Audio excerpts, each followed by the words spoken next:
Hi, y'all. This is Kristen Chenoweth. Hi, I'm Gloria Stefan. This is Sarah Bareilles. Hi, I'm Patty Lapone. This is Lin-Manuel Miranda. You're listening to the Broadway Podcast Network. There's a cat over here. There's a cat over there. And the wrong one died. And the wrong one died.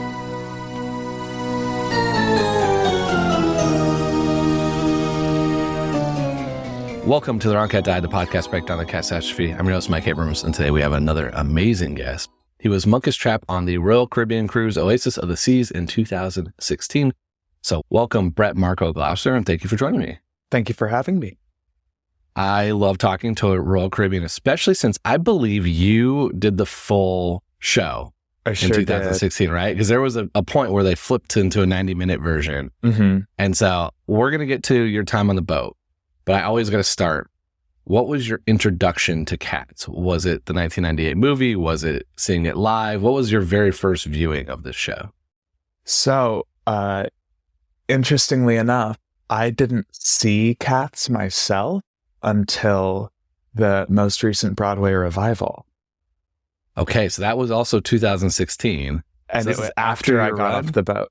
Wow. And it was the third time that I had done Cats. And I'd never seen a production. I'd only been in it.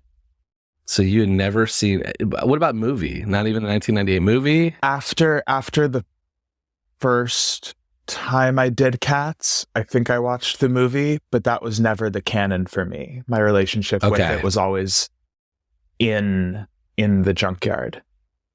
Okay. So you've never seen it. You're a performer. I've now seen it. Now you have. But I mean, at the time, let me go back to 2016 then. Before you've seen it, when you do it, you said you've done it 3 times. Mm-hmm. Was the first Royal Caribbean, or was that? That was the third. So that was the. Walk me through the history. Tell me the first 2. Oh, I got a great community theater production. Let's see. After my freshman year of college in 2012, that's aging myself.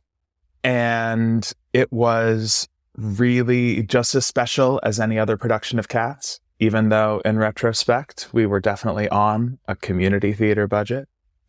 Okay. But it was the creative team who were just community members, really passionate about theater. And they changed my life forever in a million ways. This is Louis Polina and Richard Emilius, Jordan Brennan. I will call them out any day. But they chose Cats because they were scared of it. It was a weird show. They had done all the regulars. Their musical theater canon knowledge was paramount, and they wanted a challenge. So they picked Cats. Wow. And pulled a bunch of us along with them.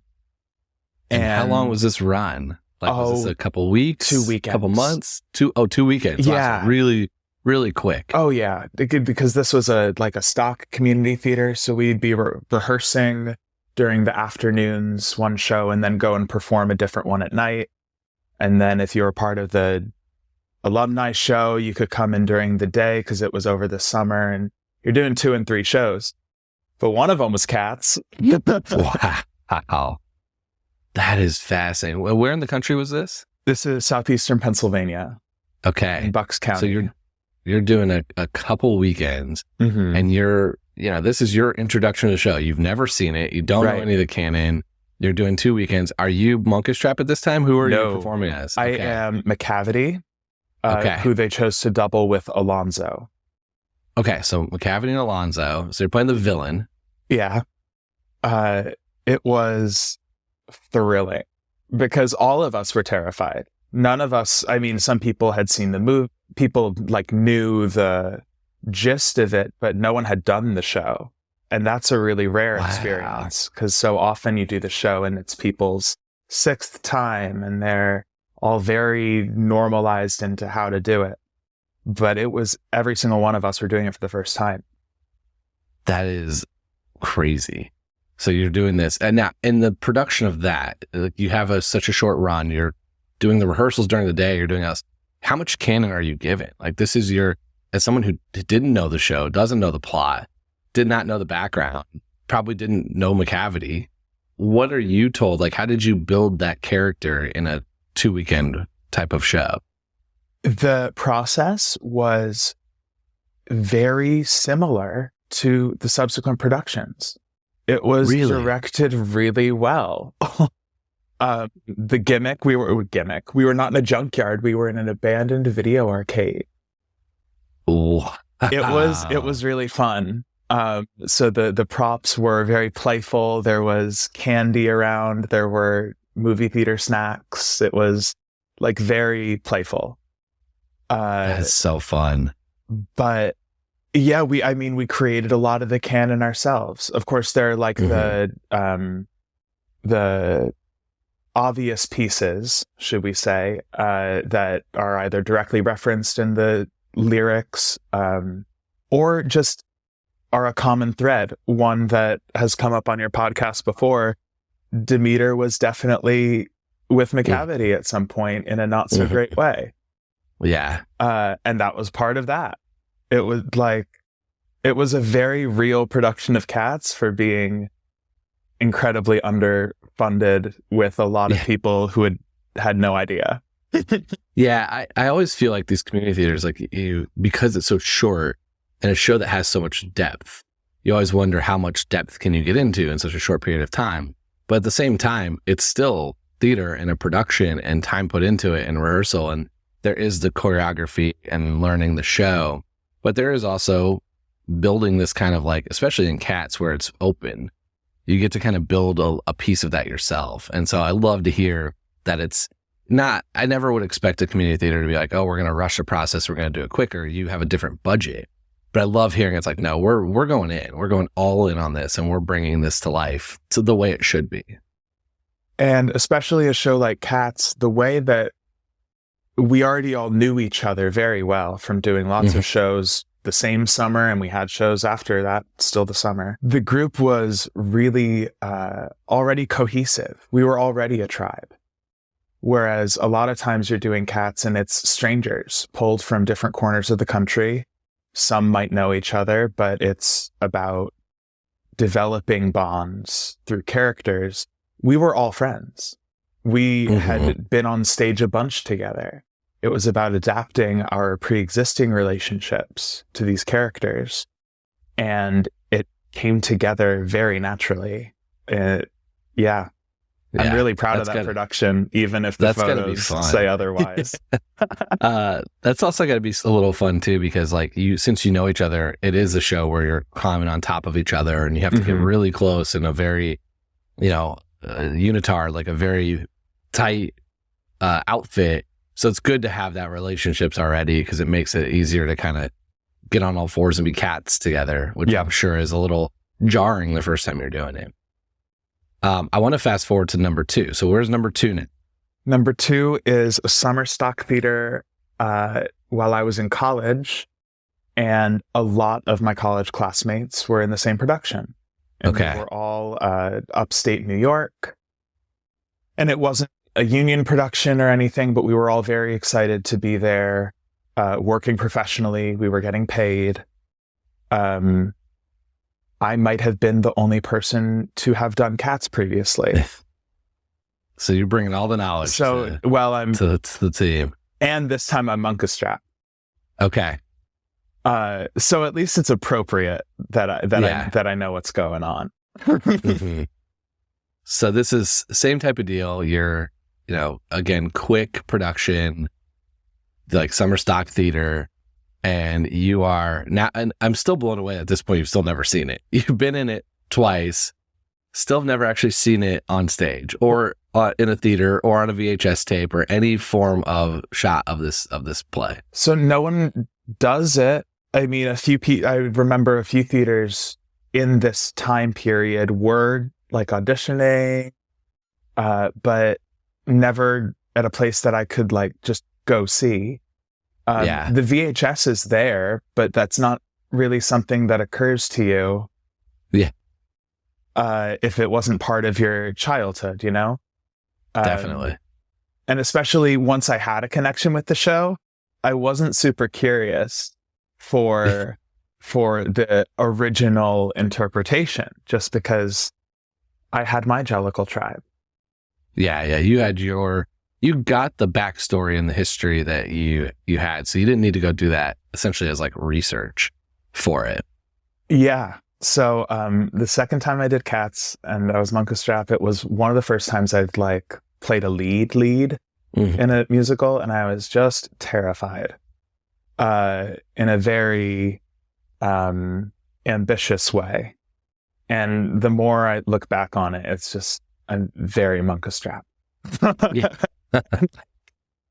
It fits me very well. Because I was worried about doing it right, and I was worried about doing it justice. And I would get up early and do my research on traditions of storytelling and tribe culture and feline relationships. And I was into the work at this point. Wow. And again, it was creating a tribe with people that I already knew. And some of my closest friends to this day were in that production. And we look back on it and we say, wow, we did Cats. Yeah, a summer stock version in upstate. Like that's, I mean, it has to be an experience. Like it's such already a show that builds a tribe within the cast. And then you add those layers of being younger and college and friends, and you get to kind of do this weird thing together. I'm sure it feels like you're building even more of a community from that. Yeah. That is super fun. So then how long is that? What year was that? Like how long is that before getting on the boat? That was actually, these are all in increments of 2 years. So the first one was 2012, then 2014, and finally 2016 on the boat. Okay. So it's every 2 year you decide I gotta get back into the Cats world. Yeah. I've taken a few years off now. Okay. Well, you've got a long time before you're ready for Gus, but that's going to be, that's when you revisit this. Okay. So 2016, you now know it's Munkustrap again, and you see this opportunity to go on Royal Caribbean Cruise. Is this something that you were seeking out? Is this something that was just part of an audition process? Like how do you end up in the boat, like cruise theater world? Because it does feel like it's not just doing theater. You got to do a lot of stuff when you're on the boat too. Yeah. I did not know much about ship life. I'd had friends do Disney. I'd had friends of friends do Royal or Norwegian, but even Norwegian then wasn't putting a lot of stock into their book shows. So it was like Royal Caribbean. Yeah. And at the time they were still doing Chicago and Mamma Mia.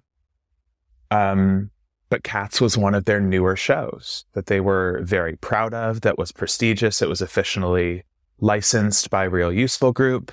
The team in London still had to approve us. Yeah. And so it was prestigious. But I mean, I'm pretty fresh out of college. I'd had a couple jobs over the summer, but then it's the fall, and this is something I'm right for. It's a role I've played. It's a step up in my career. From what I had heard, you save a lot of money on cruise ships. Yeah. So it is absolutely the job that I was interested in. And I got an agent appointment to sing on a Monday. And I went in with half the packet, and then they gave me Peaks and Pollicles and said, come back in a half hour. And I said, can do. Yeah. And the guy sitting next to me had never heard it before. Yeah. And I just say, oh, it's a rough life. At this point, you obviously know the show and you're going on. I think you're the fourth cast for the Oasis of the Sea. So That's it's right. Still pretty fresh for them. I think they're learning, and I know they built the boat around the Grisabella's like platform essentially. So like they actually started with that. And so you're going on this now. How many people in your cast had done Cats when you got to the cruise? Like, was it just you, or were there a few that had some other experiences? There were quite a few who had done cast number 2. Okay. The rules of ship life are that you can't be on board for a certain amount of time without time off on land. And so the done thing in a lot of cruise ships, I believe to this day, because I still see people going back and forth, is to do a cast and then you have a cast off and then you do the other cast. So like there's a lot of cats that were in 2, 4, 6, 8, 1, 3, 5, 7. Interesting. And they, not they all the way mandate through. a year on land. Okay. But particularly like the old dudes. That's a sweet gig. So Doug Eskew, he was not about to stop just going and sitting on a tire. So he was a common thread between a lot of us. And even when I got back to land and I talked with other casts, we shared so many friends because there were people that had done it on Royal before that were going back to do it again. People that I met on Royal are still doing the international tour. Yeah. That was really my introduction to the global community of cats. Yeah, plenty had done it before. It was also new to some. But this was my first time in the proper canon. So I was nervous all over again. And I'd been a lead at Summerstock, but this was like a big boy job. And I'm Munkustrap. So it was, I felt the same neurotic pressure all over again, which I'm still right for the role.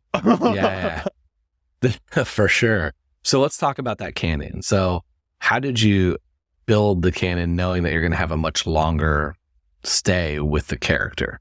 Was it stuff that came through rehearsals? Is it stuff that came over the time of the ship? Like, where is, and what is your Munkustrap canon? So we built the canon. It was actually the second show that we prepared at Rehearsal Studios. We got there, we spent 2 weeks on the production show, which is just a 90-minute variety with pop music. Yeah. Yep. And then we had a whole month for cats. Okay. A month of Monday to Saturday, 10 to 6. Everyone's usually called the whole time. So really intensive and led by Michael Clowers. Okay. And David Rosales. And their guidance and canon was so sentimental in an introspective way, in a community building way. It was such a safe space. And I mean, all 3 times that I've done this show, day one is crawling on the floor. Yeah. I feel like that goes without saying, but I'll say it. Day one is crawling on the floor, rolling around, playing, being a cat, identifying what you like about being a cat, thinking about how cats interact without anything to say. We're not talking about telling a story yet. We're just fooling around. Yeah. And they'd say, and we're just in a big empty rehearsal studio, and they'd say, okay, hide. We'd say, hide. Try to hide. Or they'd say, find someone, and it's all nonverbal. I mean, so we're not discussing things explicitly, but find someone and understand a relationship that you might have with them. At this point, we only knew each other's character names. If we hadn't done the show before, we don't really know who people are. But of course, the advantage to having done the show before is I know how I'm supposed to generally interact with the kittens. I know that I'm not gonna screw with old dude, you know? Yeah. There's certain things that are just obvious that I'm not really gonna play with just because it's the first day of rehearsal. So then after we roll around on the floor for a while, we circle up and we get the story of cats. And that was when we were distributed our makeup plots with our 3 words. And we had little one-on-one meetings with Michael to discuss the 3 words and kind of flesh out what our narrative could be. And it was just so personal, which now I just have trouble seeing other productions be that personal in a commercial entity. Because it's one thing to be a community theater where we're all doing it because we love it. It's another thing to do it at Summerstock where we're all in our first couple professional gigs and we want to do right by our teachers and all of that. But now the same kind of care is being taken when there's real money behind it. And that is rare. So even at the time, I'm like, this is thoughtful. This is healthy artistry. It was a real gift. Do you think some of that is because of the show? Like Cats just brings that out more than other shows, just given the nature of how it is. Like it's hard to go, you kind of can't half-ass doing Cats. Like it won't work. And so I do think there has to be some of the story is being told through the characters, mostly non-verbally. And so there has to be that kind of care put into it. And so I'm curious if that's a Cat specific thing or if it's just this production or these people, or is that something that you've kind of noticed? It's certainly a common thread of the times that I've done Cats. Mm-hmm. And it's certainly much rarer in any of the other work that I've done. Okay. It doesn't mean that there aren't shows that are ensemble driven, mostly nonverbal communication, but I think you're exactly right, is that so much of it is behind the text and interwoven in implications rather than scene work. Yeah. So as someone, before I want to talk about the audiences here in a second, but as someone who's listened to the podcast and is familiar with this show, what are some of the things that you either theories, canon, or crazy stories that happen that you're like, all right, this needs to be on the record. This needs to be said here today for everyone to hear. Yeah. Listen. A big part of me just needed to come on and defend Munkustrap. All right. He gets a bad rap. You haven't talked to a lot of them. And it's true. It's a rough time being in a leadership position when everyone's just trying to fool around. And you talk about herding cats, literally herding cats. And they're all trying to be cats, so they're not trying to be herded. But I have a job to do, and people don't even like me. Yeah. Okay. So this is purely an invitation to come in and say Munkustrap has a following. It is a cat that it does get a lot of hate, but I have some people that this is there are fans that have told me that is their cat, loyal fan base. So it might be a smaller fan base, but it's a loyal group of people. And I appreciate those people. Yeah. Those people are rarely part of the cast. Yeah. Okay. Okay. Just the power dynamics leaves Munkustrap to be so unlikable in comparison. They're supposed to love Tugger. They're supposed to be turned on by McCavity, and they're supposed to worship Old Duke. Munkustrap's just kind of in the middle there and needing to keep everyone under control. They don't want to be under control. It's the most exciting night of the year or of their lives, and they don't want to settle down and do the number I rehearse. Yeah. But I want to do the number I rehearse. Yeah. You're the kid asking, "Oh, you forgot to tell us homework," to the teacher at the end of class, right before the bell rings. You caught me in both my character and my human form. Okay.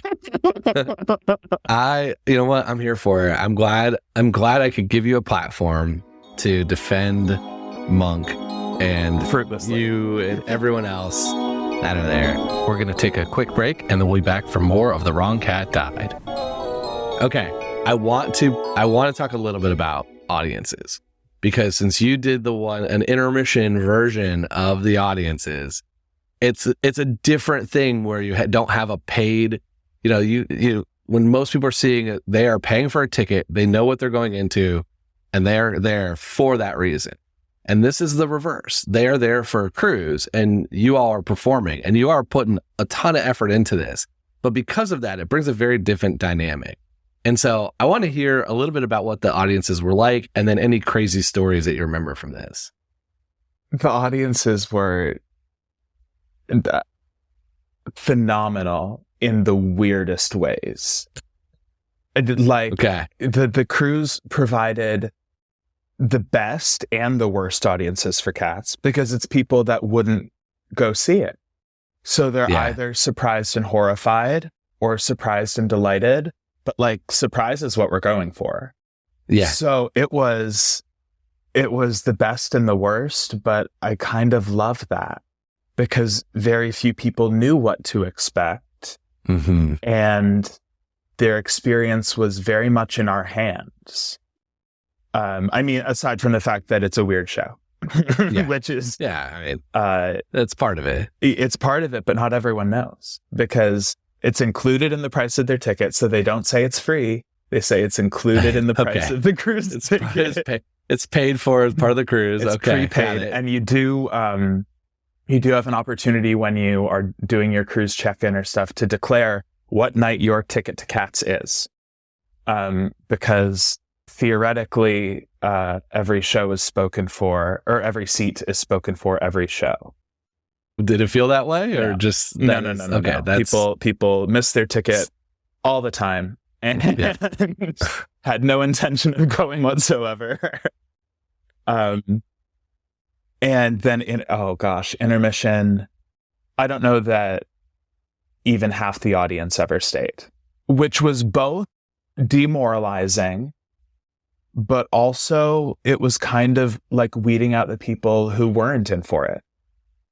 So on the other hand, Act 2 was always more intimate because there were literally fewer people in the house, but it was also the people who were buying in.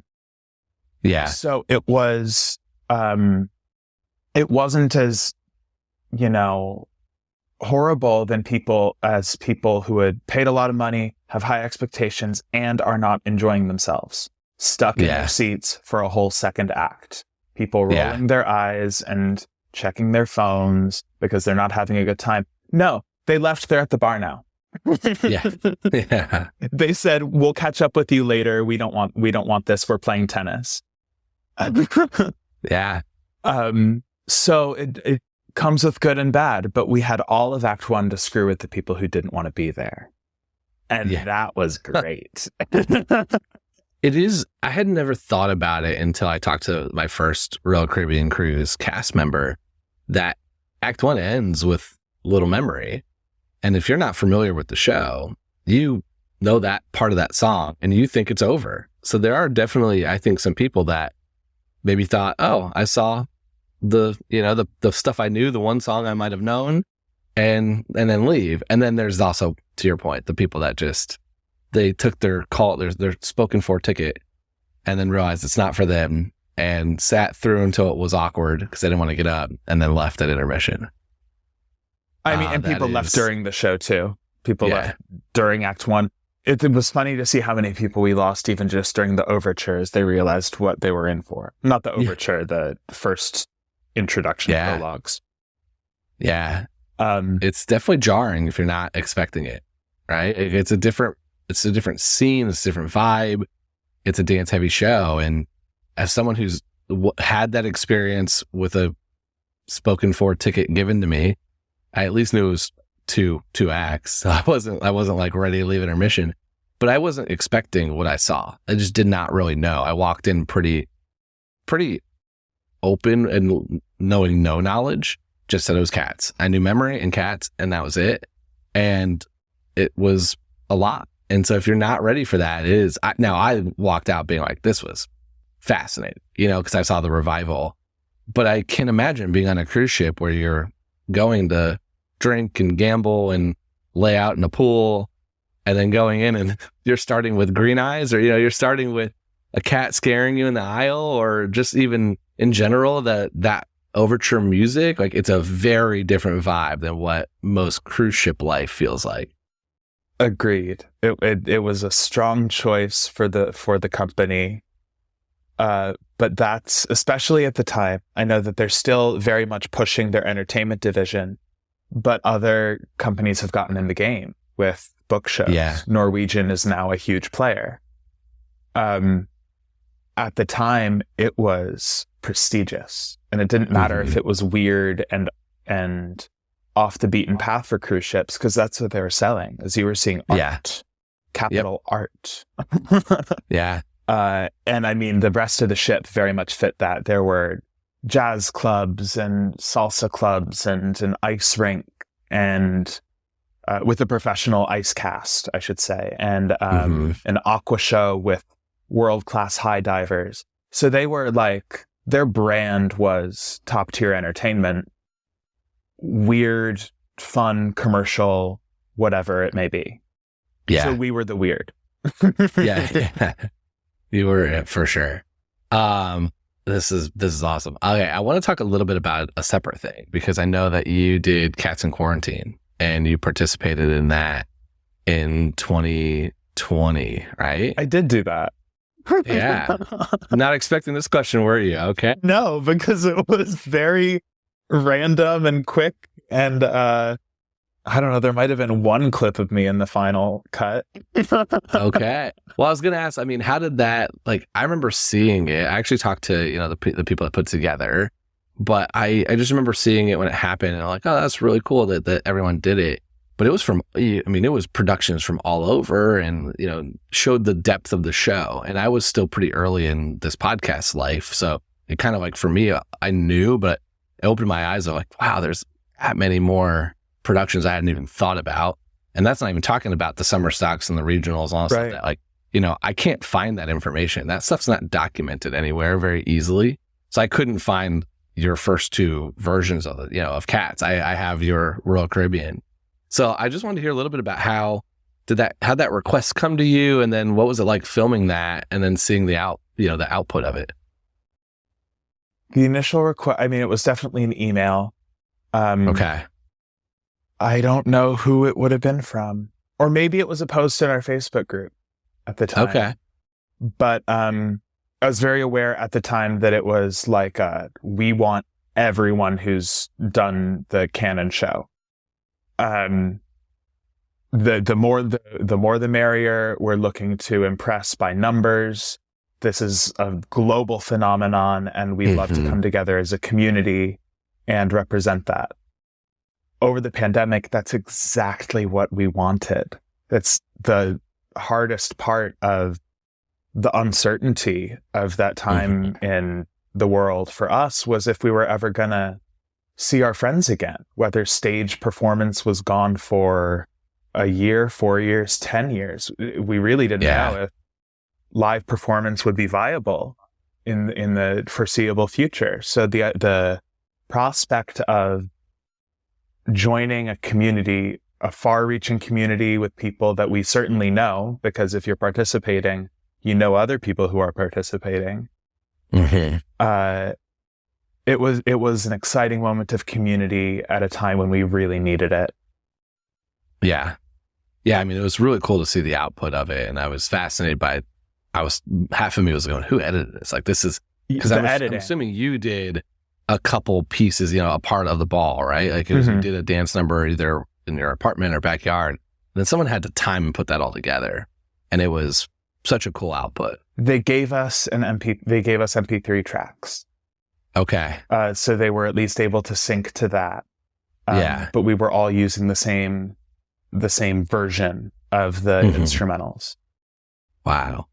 What a cool piece. I mean, that's another little weird, clearly not as, I think I surprised you with this question, but a cool piece of your Cats history. I guess that adds to, that was 4 years after. So, you took a 2-year break, and then that's a 4 year after. So now we're 4 more years. So you've got a couple months to figure out how to do something Cats related here to get back on track. That's true. I think right now my only opportunity would be the international tour. International tour. There are, I believe, still some regional productions happening, but I'm not sure where. Stuff seems to pop up every once in a while. And then the cruise just went back out as we're recording this. I think they're either on the boat or getting on the boat in the next couple weeks. So the funny part about the cruise life is that you're rehearsing for so long and you can only stay on the boat for so long. It's an ongoing cycle. If someone's not just about to get on the boat, then they're getting ready to hold auditions. And if someone's not finishing up their run, then they're prepping for the next one. It's always turning over. It's an endless machine. And I talk about the people who did casts 1, 3, 5, 2, 4, 6. They weren't not doing cats for more than a couple months, because they'd get off the boat, they'd go say hi to their family, they'd chill for maybe 3 weeks, and then they'd go back to Florida and start the rehearsals again. Wow. It was a really high turnover. I think it's different now for a few reasons, but the contract months have definitely extended. So people are doing it for longer. Yeah. And then, of course, 8 months, right? Is it now? I think it's around 8 months now. My contract was 8 months, but that includes 2 months of rehearsal. And now I think it's 10 months with 8 months on board. Months, 8 on the boat, yeah. But then I don't know. I haven't done it. Maybe I'm lying. Yeah. Well, we can get that answer really quickly from a couple people who are now there. All right, let's do some rapid fire. If you could go on for one night, any cat, whether male, female, can do it, physically sing it, who would you want to perform as? That's a really good question. I think I have to answer it feasibly, because if I were to do the show again today, I feel like more of a tugger in my current space. And part of that might just be resentment and a desire to feel the other side of the tribe's energy. Yeah. But I think I have to say tugger. Going full opposite of Monk. You're going to take the other brother. Yeah, I don't want to. Tugger. Okay. I think I'm done being in charge. Yeah. Just want to wreak havoc. I love it. Okay. Who are your favorite and least favorite characters in the show? Oh, here's a hot take. One of my favorite cats is often not part of it. I love Griddlebone. Yeah. I love Griddlebone. Also Jelly Lorem, but like in that moment, the character Griddlebone is so much fun, and you don't ever really get an explanation of how she came to be. It's like a mysterious cat, but she's so much fun. The role in that scene is just ridiculous. And then she goes away forevermore, never to be heard from again. Yeah. So that's exciting to me, because everyone else, you get a 2.5 hour arc and you see a lot of them, and they can be mysterious, but by the end of the show, you're used to looking at them. Griddlebone's in and out. You catch her, that's a ridiculous costume, and then she's gone. You get, it's a story within a story, right? Like it's just a little piece of it. So it's true. What about least favorite? And this is as me, the actor, rather than as Munkustrap, because I am so used to interpreting the characters only through the character. But objectively, do I dislike any of the cats? No. So let me reframe it. Yeah, please help. You're a family. Yeah. Which is the one that you're like, enough. Ooh. Like, you personally. Because, you love them all. They're all still your family. But you're just like, oh, God, this cat again. Today, but as you, and not as, because Monk, I'm sure, has a couple answers for that question. I don't know that I have a lot of time for Bustafer. Yeah. Okay. And good news, if you go back on the boat, he's gone. Totally? Yeah, he's out. What else does Gus do? I think Gus does Gus. Gus does Gus. Bustafer was Bustafer, and probably the opening number, dancing, and some other stuff. But that's one of the cuts to make it 90 minutes. Okay. Yeah, Bustafer, I mean, he didn't stick around for the choice. He's passing through. It's not that he's not a Jellicle. He's absolutely a Jellicle. But he just didn't seem committed to the bit. He might be the most common answer in this question, or at least really? The one that I feel like I hear. Yeah. Oh, I hate being predictable. Definitely get some hate, but I think it's warranted. Favorite song in the show? The Pigs and the Pollicles. Pigs and Pollicles. Okay. It's the audition song. Got you on the boat. You're ready. So for auditions, they had me do a couple. It was definitely Gumby Cat initially, and Old Deuteronomy. And then the callback was Peaks and Pollicles. Nice. Okay. I think Old Deuteronomy would be my second favorite. Yeah. Great choices. Okay. I got a fun one for you. Yeah, go. The fun question I always ask. I always do a different fun question. And what I'm curious for, knowing that you came on here to defend Munkustrap, is which cat do you think would come to Monk's defense quickest? Like if there's there's a bunch of hate going on and everyone's kind of annoyed that he's asking for more and more and more and trying to keep everybody in order. Well, who's the first one that's coming to his defense? Okay, here's who's on my side. Okay. Old Deuteronomy. Yep. He put the right cat in charge and he trusts me. Yep. But then I got along really well with Alonzo and Misto. Misto and I were tight. The kittens look up to me if they weren't already corrupted by Tugger. Because at least in my production Pouncival, he was Tugger's mini-me. He was never gonna be my friend, you know? Yeah. Yeah. But Syllabub was super impressionable and she just wanted to do right. Okay. So Syllabub was my friend. Yeah. Right, so you've got like a lunch table worth of people you can have to at least the goody keep you going. Yeah. Okay. All right. Now, most important question, and you knew this was coming, but I've argued at length. I don't think Grisabella should be the Jellicle choice, even on the boat. So I want to know, who are you picking if you are making the Jellicle choice? Yeah. And I knew this question was coming, obviously. My immediate reaction is, of course it should be Grisabella because that's who Old Dude chose. And that's kind of the end of the story. He's in charge. It's not worth discussing. But I understand. That's such a Monk answer, but right I understand the spirit of the question. The teacher said that this is the homework. So we're going to do the homework. Okay. But that's all. I mean, that's how I played it, is that because Munkustrap doesn't want her either. He's built this whole community of deserving Jellicles, and it's not in his interest to reward the one person who's not in it. But boss says, boss does. So a lot of it is just having to live in that for so long that I've convinced myself. Gus is very clearly a popular alternative. He's falling apart on stage. Please send him off. Yeah. But then I think there are other valid options. I think Jenny Anydots is great. And she puts on a hell of a performance for herself. She has a lot. She's got a track record of accomplishment. She's done a lot in her life. I do think I have to be boring and say Gus. I don't think anything. So I was going to say, what am I putting your vote down as? You're Gus.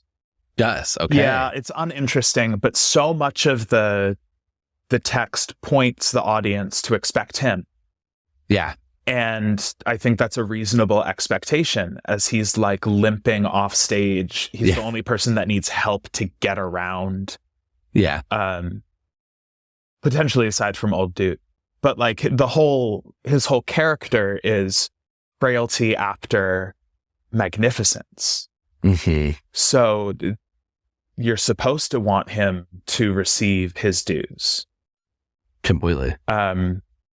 So in some ways, I not to oversimplify the podcast, but I think Gus is the right answer. So Gus is still the number 2 choice. Really? Outside of Grisabella. Grisabella has, at least as of 1 to 50, because I track it every, 50 or so, 25 or 50 or so episodes. Grisabella's like 48, 49%, and then Gus is not far behind her, and then everyone else has a handful of votes. Or not everyone, but a couple cats have some handful of votes, usually for humorous reasons, or like, I want, this is who I played, and I just want to finally defend them. That's kind of the core of it. But it's really a 2-cat race between Grisabella and Gus. Yeah. And I agree that I think it's Gus as a choice.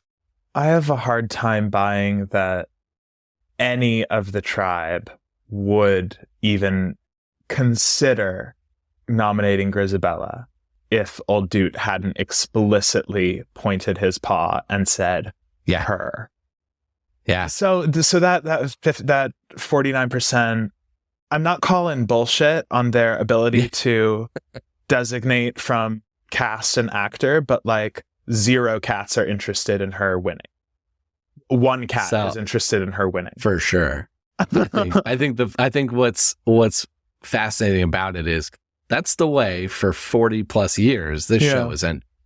So the fact that I'm getting close to half voting against her, or really more voting against her, but more like I'm slowly changing the perception to the point where I can maybe get a show where she doesn't win. That's what I'm working towards. I mean, you picked a great topic because it is a contentious resolution. Yeah. It's ripe for change. It's ready.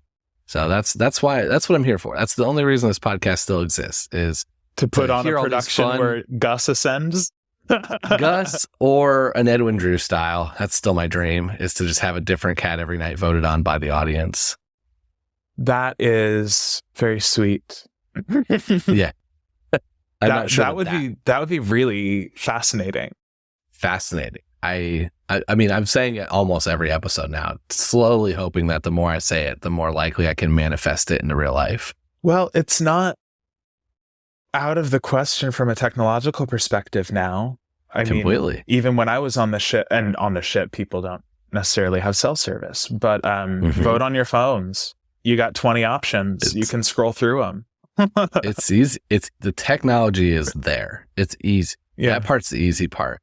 And I think the choreography part is pretty easy because you can run the exact same show, and just at the moment where they line up, you just pause for the vote, and then you just got to train everyone on how to get harnessed in, right? Like to go up.